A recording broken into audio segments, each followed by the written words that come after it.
Welcome back. Today, I had the privilege of interviewing Eileen Joy.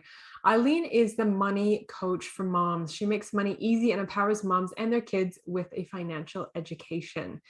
Now, Eileen got into money coaching through her own journey of learning to love herself. And she came on to today to share that story. Her story involves being the fat kid, being very overweight, being invisible, having no self-worth, learning to love herself, learning to accept herself. She had to hit rock bottom with her money so that she could learn to pick herself up. She did that. And now she teaches others to do the same.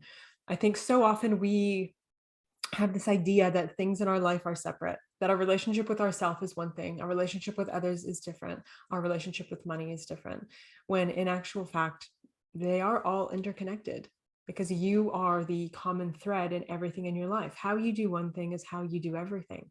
So if you're struggling with your relationship with yourself, chances are that it's being reflected in your relationship with maybe money, maybe your business, maybe your health and well-being, maybe your other significant relationships, right? So Eileen talks about how when she healed her relationship with herself, everything else shifted, and we get to talk about money. This is a really, really good conversation, one that I think is long overdue, and I hope that you enjoy it. Here's Eileen.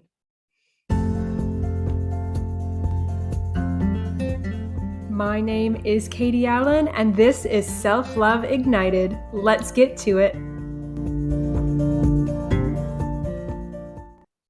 Welcome back to Self-Love Ignited. Today on the podcast, I am interviewing Eileen Joy. This interview took us a while to get here, but here we are. Eileen, welcome to the podcast. Why don't you take a moment and introduce yourself to everybody? Thank you so much, Katie, for having me today. I'm so glad we were finally able to get together. This is great. Yeah. I loved our conversation when we first met, and I've been looking forward to seeing you again ever since. So I'm Eileen Joy, money coach for moms. And I never in a million years ever thought that I would become the money coach for moms.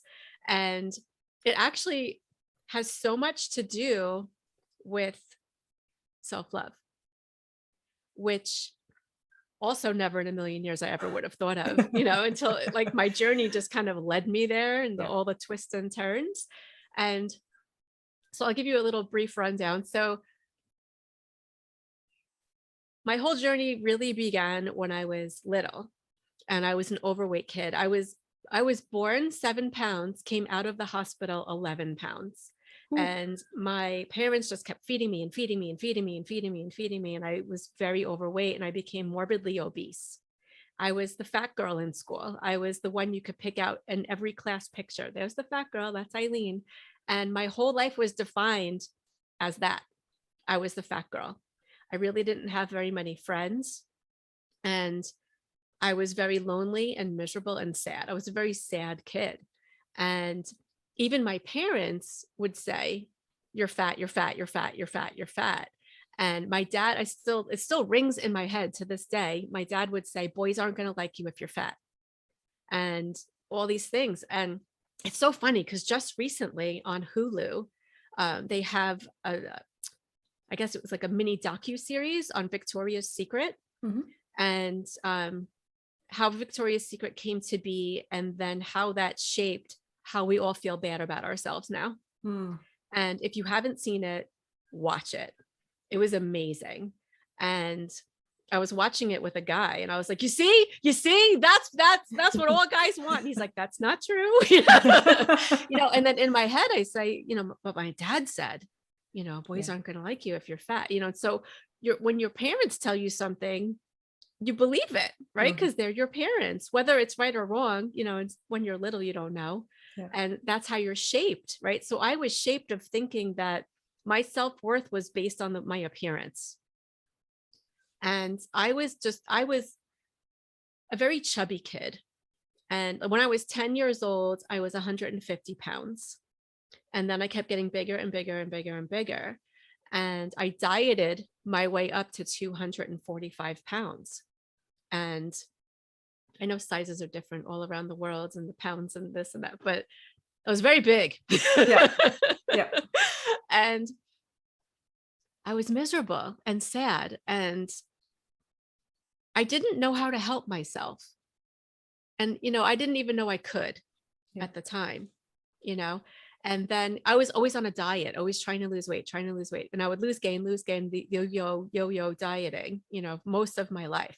Yeah. And then it came time after I graduated college and I was looking for a job and no one would hire me.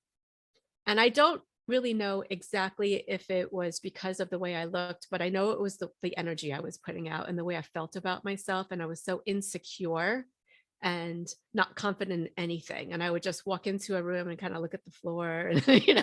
and I always felt invisible.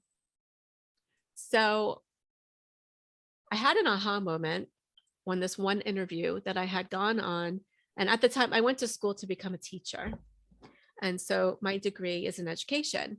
And I was sitting in front of this principal of this school, and he was looking everywhere but my face, like above me, around me, but never at me. And he was asking me these questions, like he could care less about my answers. And I felt the tears welling up in my eyes, and like they're even welling up now, just thinking about it. Mm. And this happened a really long time ago.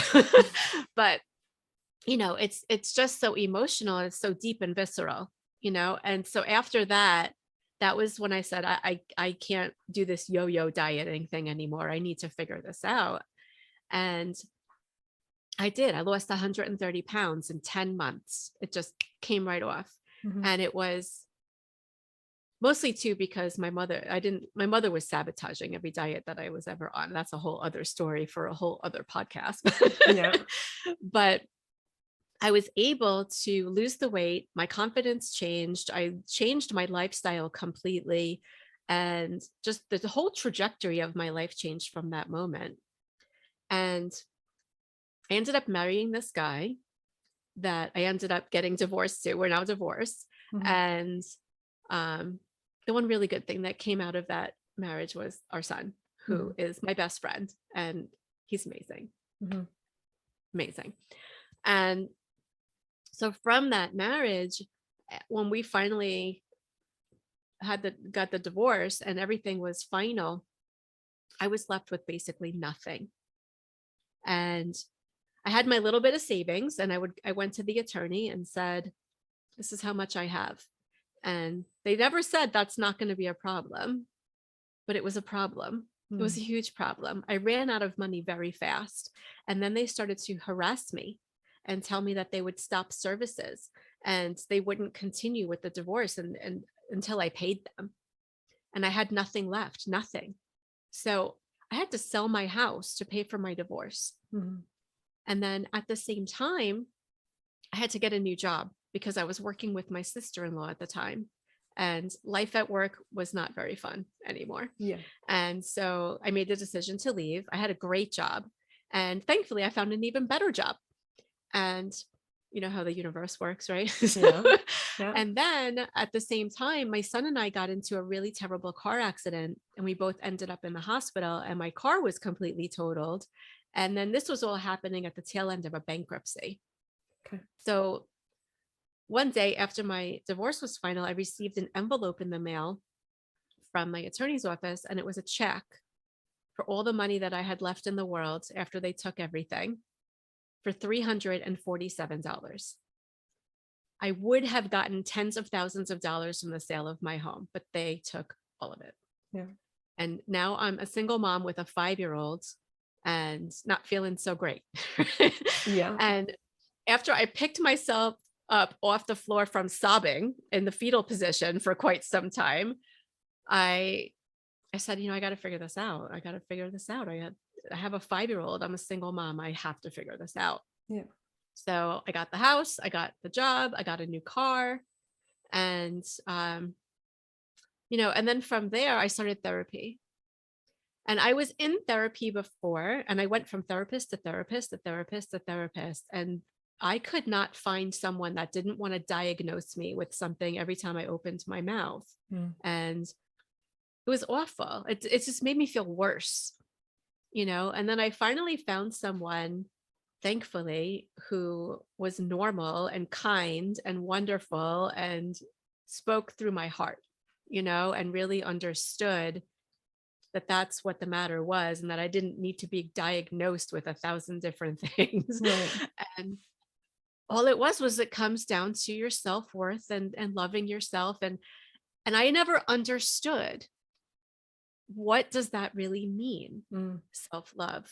How do I do that? Like, I look at myself in the mirror and say, I love you. And then I'm like, bullshit, Yep. Yep. and I never understood that. And so her first question to me, I'll never forget, because it was so impactful, was, what do you want? And I said, I don't know. And that's where we started. Mm-hmm. What brings you joy? I don't know.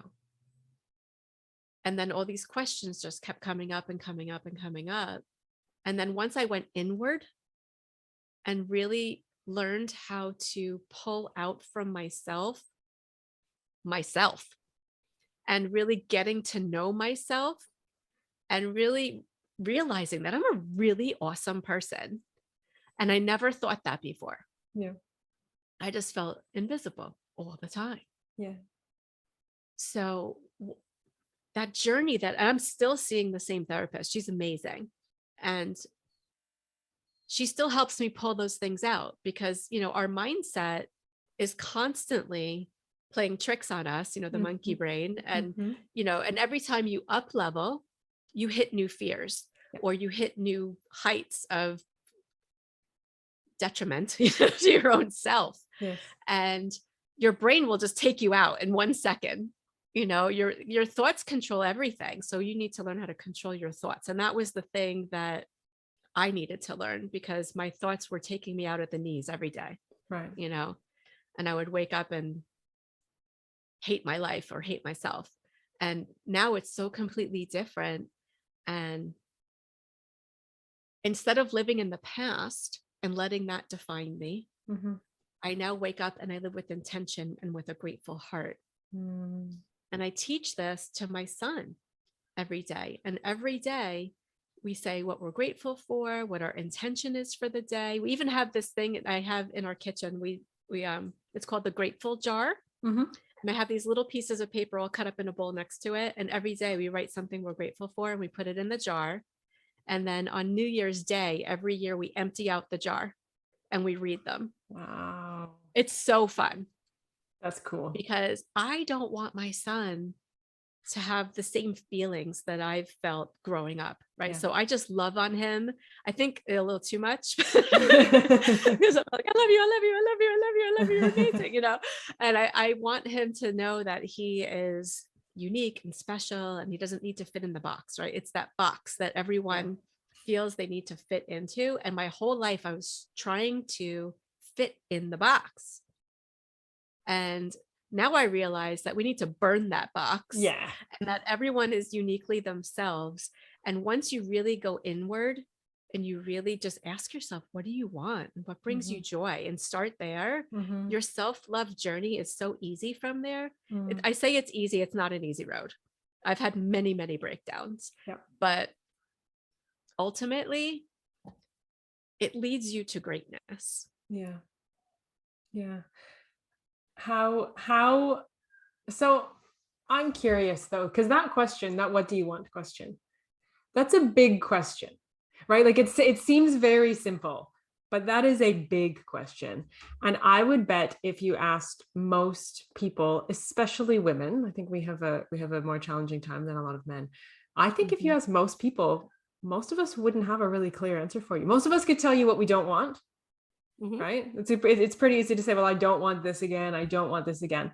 But what do you want? That is a big question. How did you begin to, like, where did you start with that? How did that process go? I'm really curious about that. So I actually did what you just said. What don't I want? Yeah. Because I knew exactly what I didn't want, which is like, it started out with my appearance, right? Because that was my whole life. Mm-hmm. And what I didn't want from a relationship. Like, what did I learn from all of my past things that made me feel bad? So those are the things I knew I didn't want. And then I would just flip them to a positive. Yeah. And then it got my brain going. And then I would sit, I would journal, I would listen to music, I would meditate. At first, meditating for me was very uncomfortable. I hated it. Mm-hmm. I hated journaling too. But once I started really doing it more regularly, I really do enjoy it now. And I actually now meditate twice a day. I do 20 minutes in the morning and 20 minutes at night. I put my headphones on and I just am with myself. Mm-hmm. And it's a game changer. Like, you don't have to sit there in silence. You can just be with yourself. And once you can quiet your mind, but even just listening to the music, it helps you just kind of calm your mind down. So you're not stuck in the overthinking, because the overthinking is what gets us. Yeah. We create these stories in our minds that aren't even true. And then we create them into these stories that make us feel like they are true. Yeah. And then we get scared and all the things, and then we start retreating and overthinking and all the Yeah. it's awful. Yeah. Right. I'm a recovering overthinker. So I find that the meditation really helps with that. Yeah. Because it helps you to quiet your mind and really think about, well, what do you want? Like, what's your intention? And if you live every day and say, this is my intention for today, and mine, like, my mantra is just keep moving forward. Mm-hmm. Keep moving forward. Stop living in the past. Because for me, it was always living in the past. And what if I did this? And what if well, you know what? I can't change that. Yeah. It's over. But what I can do is create my future. Yeah. And so that's how I live now. And it's just amazing. It really is.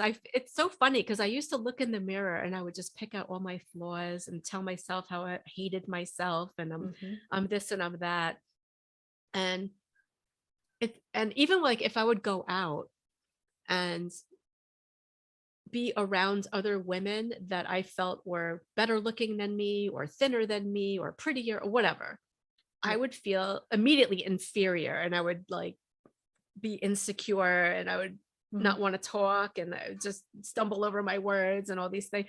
And I've realized now over the past few years, I don't do that anymore. Interesting. Yeah. Yeah. And that the self-comparison, again, especially between women, that's conditioned into us.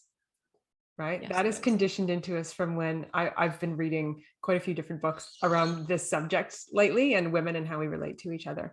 And it is fascinating how like culturally we are conditioned to compete, right? Like, it's like, if you're good, that means I'm bad. So like, you can't be good. You can't be better looking. You can't be this, you can't be that. And it's like, when we stop that, that's how like sisterhood forms, right? That's how we connect really on a deeper level. That's how we create really incredible relationships. But it starts within. It starts with us. It doesn't start with how we relate to others. It starts with how we relate to ourselves. That's where the change begins. Yeah, exactly. And that's the self-love. And it's so fascinating because I really never understood that. Yeah. Because people would say, just love yourself. Go tell yourself you love yourself in the mirror 1,000 times until you believe it. No, that's not how it works. You can do that. It'll take a really long time if you don't do anything else. It will. It will. Because that really just that bullshit voice, bullshit is going to be louder. Yes, exactly. Right? It's louder. Yeah. Yeah. Yeah. I say the F word. That's on my F off.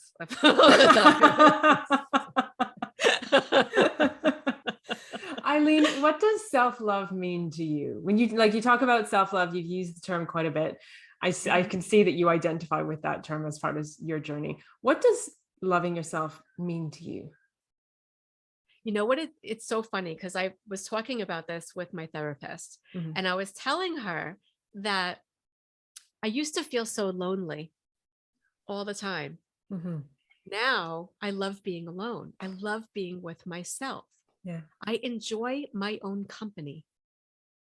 And when I was growing up, I would always just hide in my room and read a book. I would just be in my room reading with my door closed, and I wouldn't really ever have any party invitations or, I was just always at home reading. And I would always be, there were a lot of times I would be just crying in my room, feeling lonely. Like, why doesn't anybody like me? And like, and now that I've done the work and I've gone inward and I'm still doing the work, I don't think we ever need to stop doing the work because life happens and life changes and just we grow.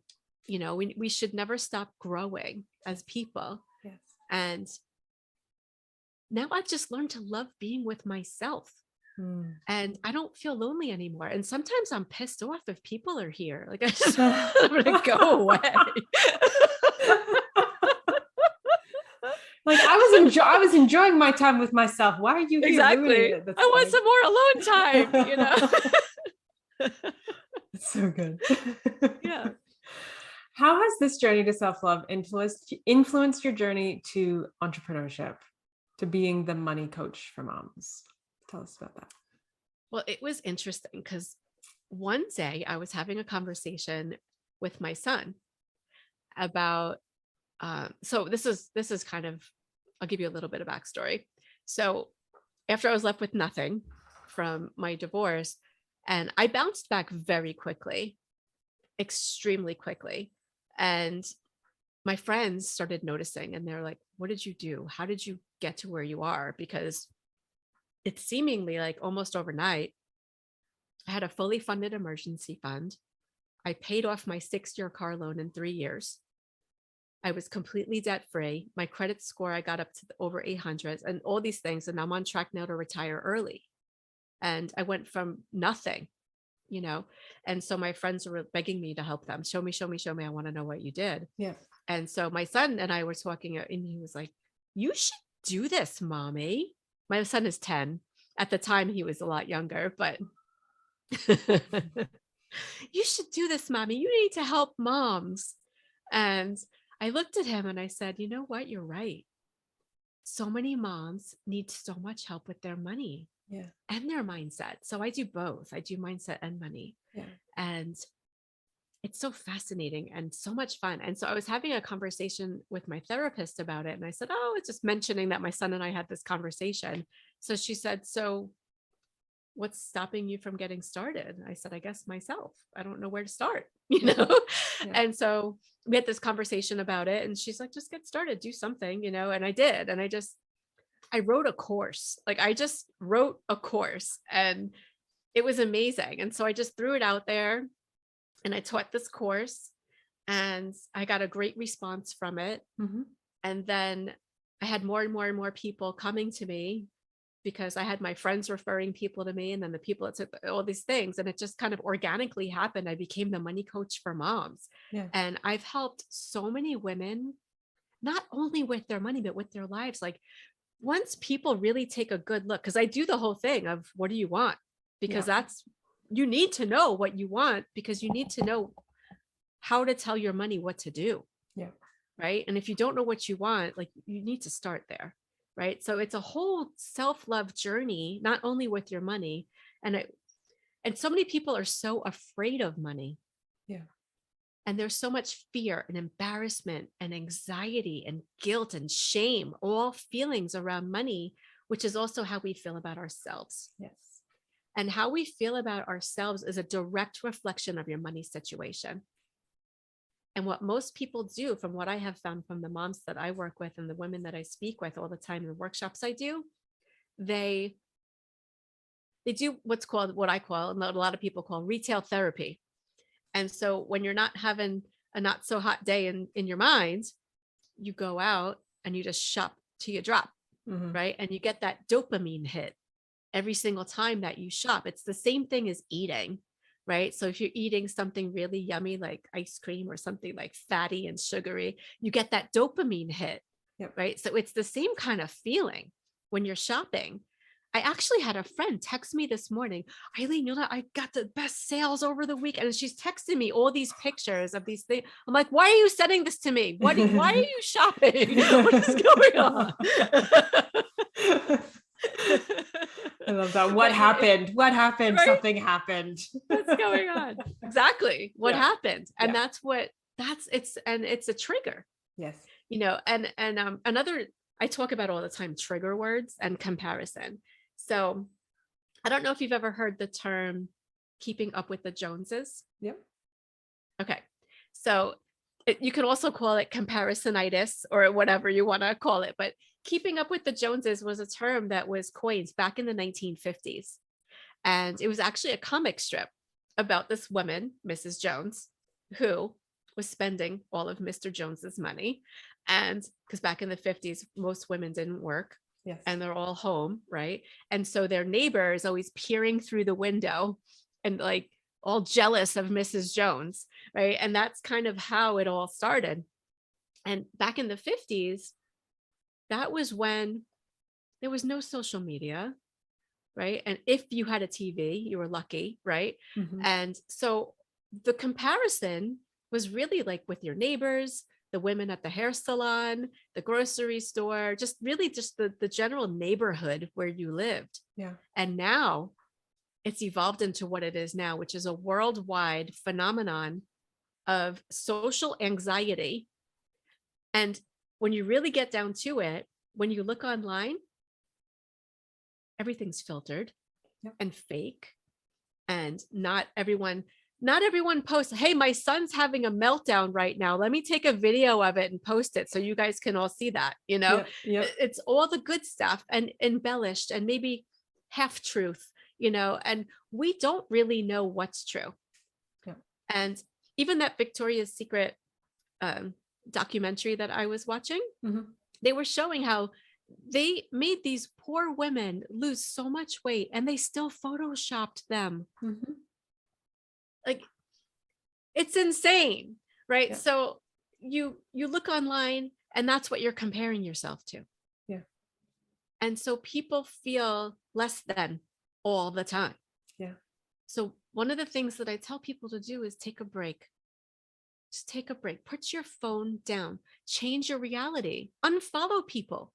You can take away all the hate, take away all the people that trigger you. Yeah. You don't have to unfriend them, but just take a break, stop looking, change your reality, go inward, and just really figure out who you are, because you can't, there's just so much out there that you feel like you need to be like that, but it's so fake that it's not obtainable. Yeah.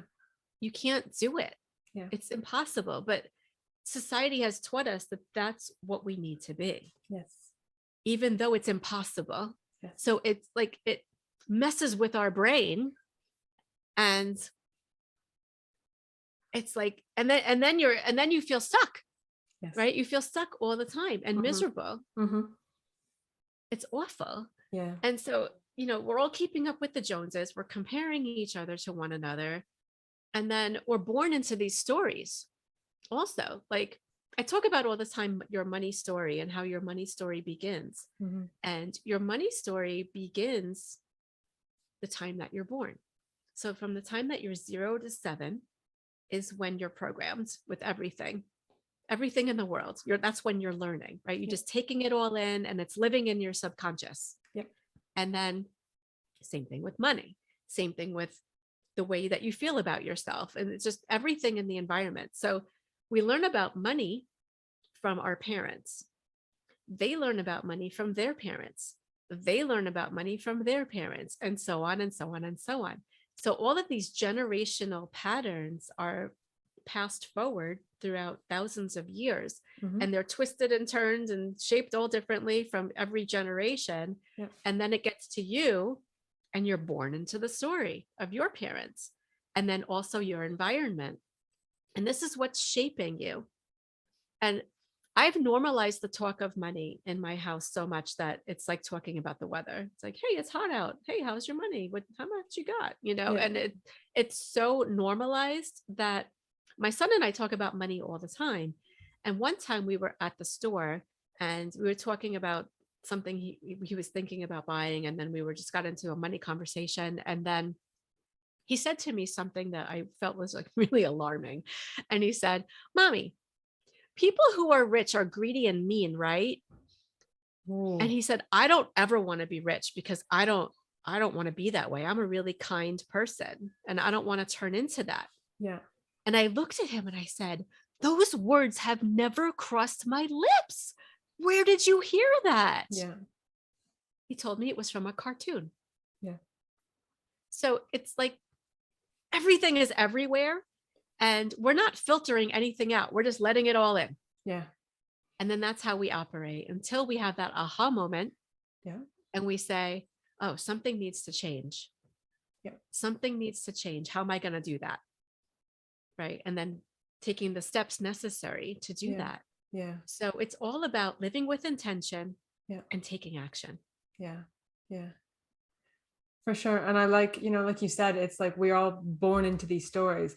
They are just sort of running on default and we're not even aware of them, right? Most people are not aware of them, but it's like having the aha, having that, whatever that looks like for you. It's awareness. Awareness is empowerment.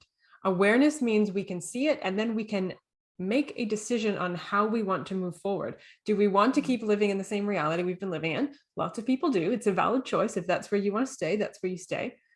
Or do you want to make a new decision? Do you want to create a new story? Do you want to step into something new? Do you want to be the change so that your life is different, so that your children's money story is different, right? And it's like, I like too that you said how we relate to our money is the same way as how we relate to ourselves.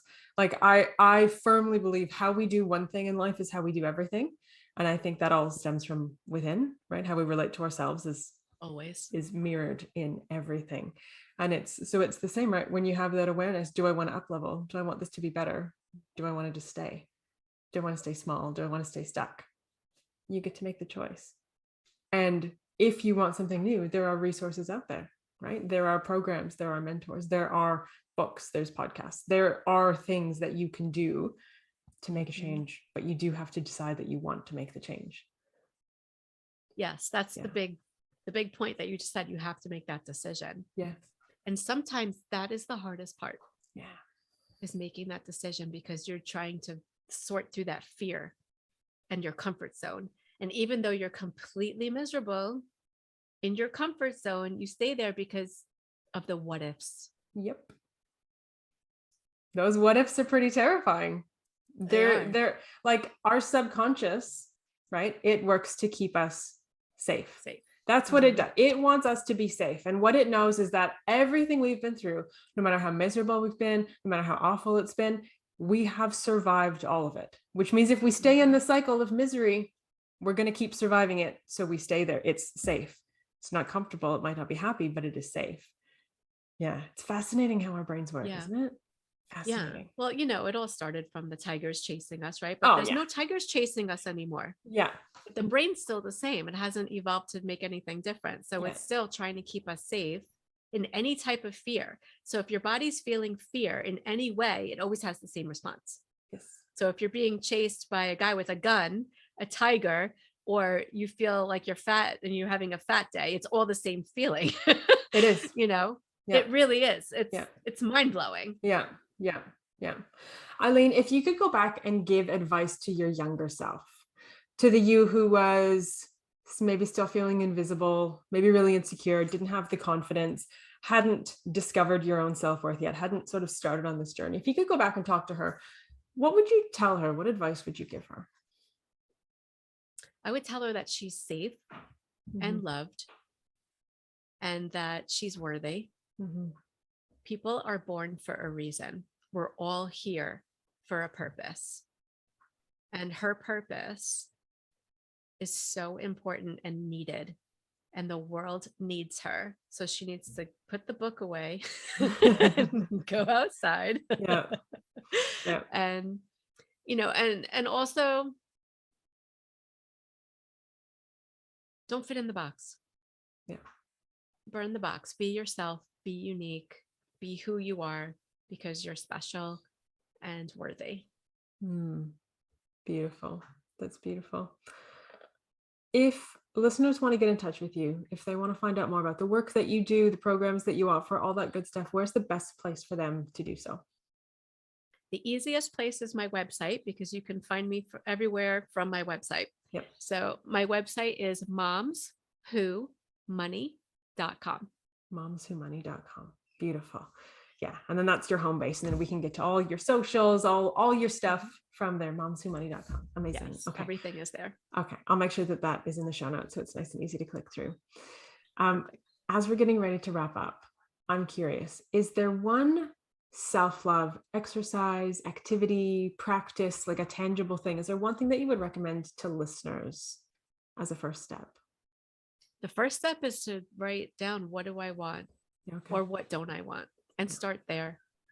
Okay. That's really that. And also what brings you joy, and start doing more of that. Okay. Make a list of what brings you joy, even if it seems hard, because at first it is. And I started with my son. My son brings me joy. And then I wrote, coffee brings me joy. Mm-hmm. Yeah. And things like just anything. Flowers bring me joy. I love Yeah. sitting on my screen porch, things like that. And then you can branch out from there and pick one thing on your list and go do that. And Right. then the next day, pick another thing and just start living your life with intention and joy and happiness, and figuring out what it is that you really want out of your life, and go do it. Yeah. Go do it. This is the only life you're going to live, if that's what you believe. A lot of people think otherwise, Yeah. but this is the only life you're going to remember. Yeah. And, why waste it? Yeah. Life is meant to be fun. And I know I've wasted too much time not having fun, right? So my whole existence now is based on fun and enjoying myself and loving all of the people around me, and helping as many people as I possibly can to really realize this. Yeah. Because we're all suffering, and it shouldn't be that way anymore. Absolutely. I couldn't agree more. Yeah. Okay. We're going to finish there because that's just perfection right there. That was like the little cherry on top of the whole Right? thing. I thought Well so done. too. I was like, wow, that was good. I love it. I love it. Eileen, thank you so much for coming on. Thank you for sharing your story with us and your wisdom and your advice. And I just think that you're so inspirational, really. And I really appreciate you. Thank you. Thank you too. Thank you so much. I'm so glad that we connected from all the way around the world. It's the coolest thing. Yeah. I love this. It's so amazing. Yeah. Thank you. Yeah. Thank you.